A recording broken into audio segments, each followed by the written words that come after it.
তো বেসিক্যালি ডেসমসে আঁকার জন্য আমাদেরকে আগে ডেসমসের সাইটে ঢুকতে হবে। তো আমি আমার এখানে লিখছি desmos.com।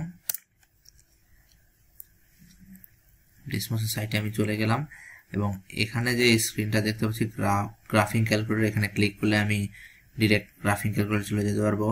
এটা হচ্ছে একটা স্টুডেন্ট পার্ট, লাইক গুগল ক্লাসরুমের মতো।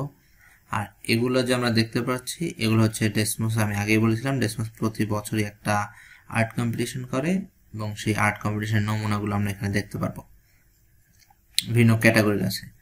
আর এখানে অ্যাকচুয়ালি এখানে আমরা ঢুকে যাচ্ছি গ্রাফিং ক্যালকুলেটরে। তো এখানে ক্লিক করার পর ডেসমস অন হয়ে গেল। তো আমি রাইট থেকে শুরু করি। তো এখানে আমরা দেখতে পাচ্ছি আমার নাম লেখা আছে। তো এখানে অ্যাকচুয়ালি ডেসমসে অ্যাকাউন্ট খোলা যায়। অ্যাকাউন্ট খোলার জন্য আপনি অ্যাকাউন্ট সেটিংসে, না এখানে হয়তো আমার অ্যাকাউন্ট লগ ইন করা তাই আমি দেখাতে পারছি না। আপনি নিজের জিমেইল বা ফেসবুকের সাথে আপনি ডেসমস অ্যাকাউন্ট কানেক্ট করতে পারবেন।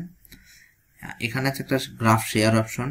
আপনার ধরা যাক আপনার কোনো একটা টাস্কের বা ল্যাব রিপোর্টের যে কাজগুলো আছে সেখানে কিছু গ্রাফের কাজ আছে, সেই গ্রাফটাই আপনি হয়তো স্ক্রিনশট আকারে অথবা গ্রাফের লিঙ্কটা দিতে চাচ্ছেন। এখন শেয়ার গ্রাফে ক্লিক করলে আপনার এই লিঙ্ক আসবে, অথবা আপনি সেটাকে প্রিন্ট ভিউ নিতে পারেন অথবা এক্সপোর্ট ইমেজ।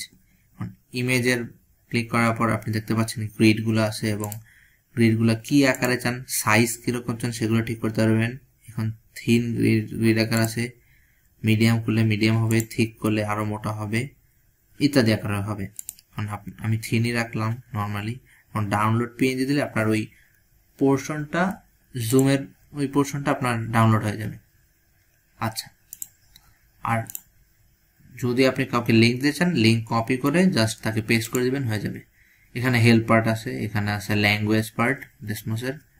আর এখানে সেটিংস প্লাস মাইনাস বলে কিছু আছে। এখানে যদি প্লাস দেই তাহলে প্লাস জুম ইন হবে আর জন্য জুম আউট হবে। তাছাড়া আপনি কন্ট্রোল বা মাউসের স্ক্রোল বাটন ক্লিক করেও করতে পারেন। আর হোম বাটন ক্লিক করে ডেসমসের একদম ডিফল্ট জুমে চলে যাবে। আর এখানে আছে সেটিংস। সেটিং প্রজেক্টর মোডে দিলে আপনার একদম জুম হয়ে থাকবে,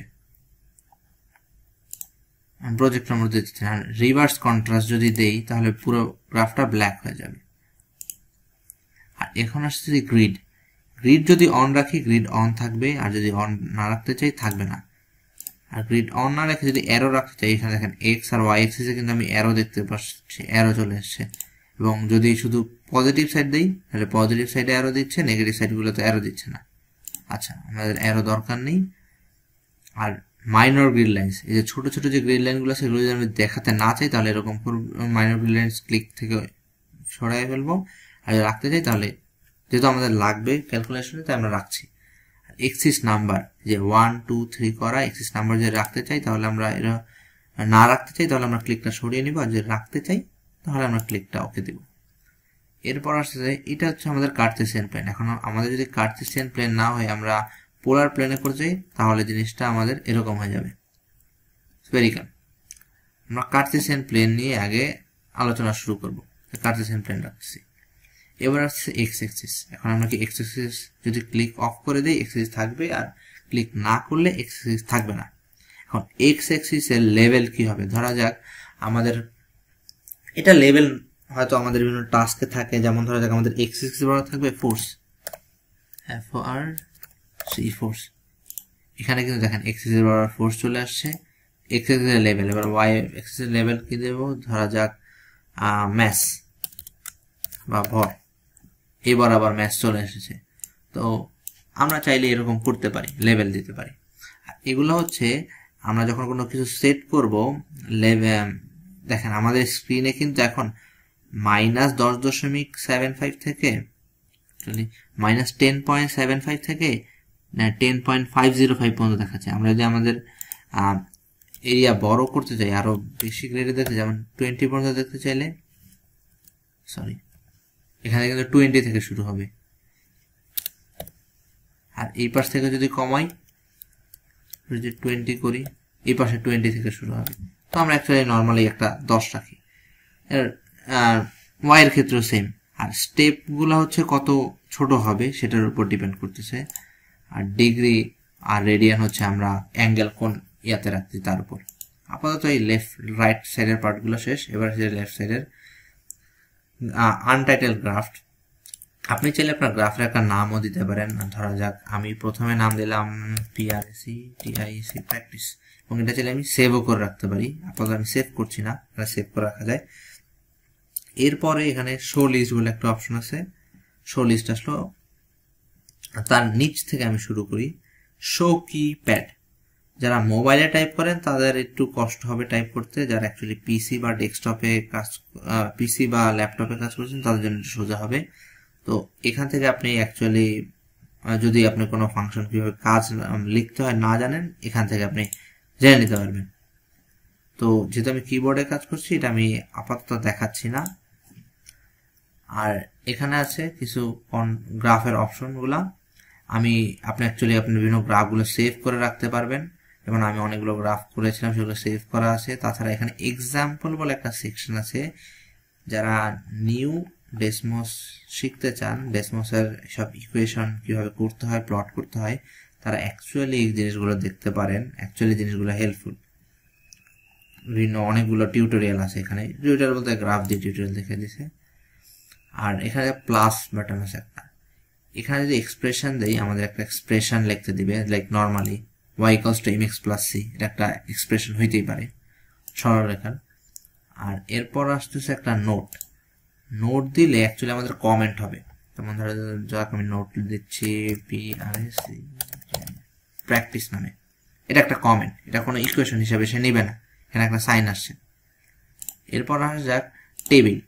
আর টেবিলের ব্যাপারটা তো পরে দেখব, বা নর্মালি যদি বলি যে আমাদের অনেক সময় গ্রাফের ডাটা নেওয়া লাগে, মানে প্লট করার জন্য অনেকগুলো বিন্দু নেওয়া লাগে। আমরা এক্স বরাবর এই বিন্দুগুলো নিলাম, ওয়াই বরাবর এই বিন্দুগুলো নিলাম, এগুলোই অ্যাকচুয়ালি আমি টেবিল আকারে প্লট করি। এরপর আসছে ফোল্ডার। ধরা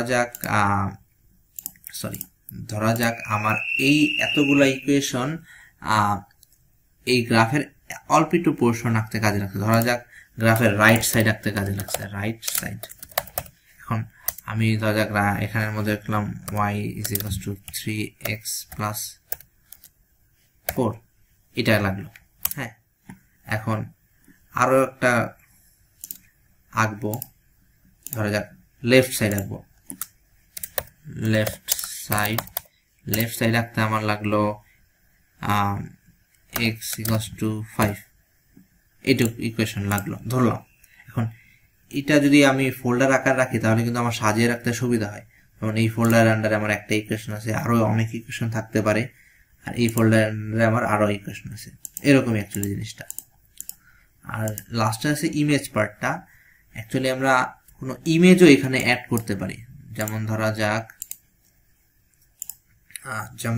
আমি আমার ল্যাপটপ থেকে শার্লক হোমসের এই ছবিটা প্লট করলাম। এখন ছবিটার সেন্টার কি হবে সেটাও আমি ডিসাইড করতে পারি। ধরা যাক এটা আমি সেন্টার দেব 0,0 না, 5 দিই, 5 4 3.8 দিই,